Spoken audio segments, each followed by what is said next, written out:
The monsoon rains have passed, leaving the lakes in rural Karnataka full and the soil rich. Farmers are heading into the planting season with complete confidence. And thanks to massive infrastructure pushes, the vast majority of these rural homes now have a functional tap right outside their door. But a few months later, water levels inexplicably drop. Those new taps start to sputter, and borehole pumps yield nothing but dust. Panic sets in. One farmer decides to drill his borewell a little deeper to reach the receding water line. But underground, that pulls water away from his neighbor's well, triggering a desperate race to the bottom. We've built millions of tap connections and conservation structures, assuming the source would always be there. But building infrastructure without actually measuring the hidden water supply creates a dangerous illusion of security, one that eventually leaves entire villages waiting on emergency water tankers. This crisis is driven by something called water debt. Just like a bank account, if a village pumps out more groundwater than the seasonal rains can recharge, they fall into a deficit. The problem is tracking. Rain data sits in one department, crops in another, and private borewells aren't tracked at all. Because these numbers never intersect, nobody can see the true combined total of the water they have left. Nobody is intentionally draining the aquifer. Everyone is simply making logical, individual choices about their own farms and families, completely in the dark about what everyone else is doing. Pipes and pumps are only useful as long as the source is solvent.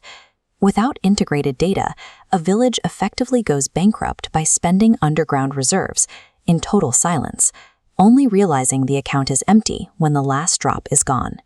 The fix requires pulling those numbers out of the shadows using a living water budget. Instead of static reports, an AI model connects the fragmented pieces. It synthesizes historical rainfall, pump usage, soil moisture, and crop patterns. Analyzing this, the system generates a specific warning. At their current pace, they will face severe drinking water stress in exactly 76 days. To be clear, the AI isn't an automated dictator. It doesn't decide who gets to turn on their tap or tell a farmer what they are allowed to grow.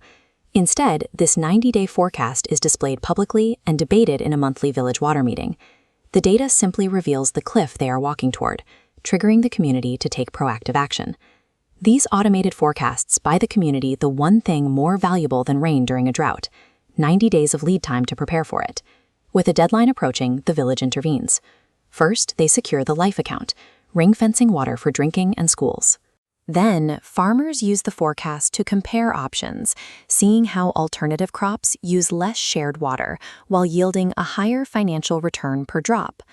Once the 90-day deadline is public, the risk moves from a private problem to a shared threat.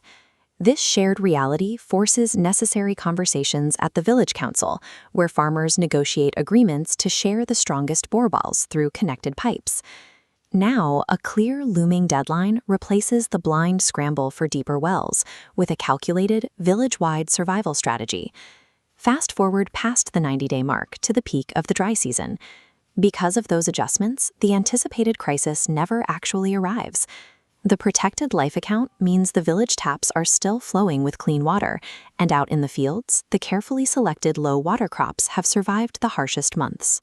This collective discipline stabilizes the underground water table and insulates the local economy from the devastating financial shock of mass crop failure. True water security doesn't always require pouring concrete for another dam. By integrating data and treating water as a measurable, living budget, a community can stop reacting to the whims of nature and intelligently design their own future.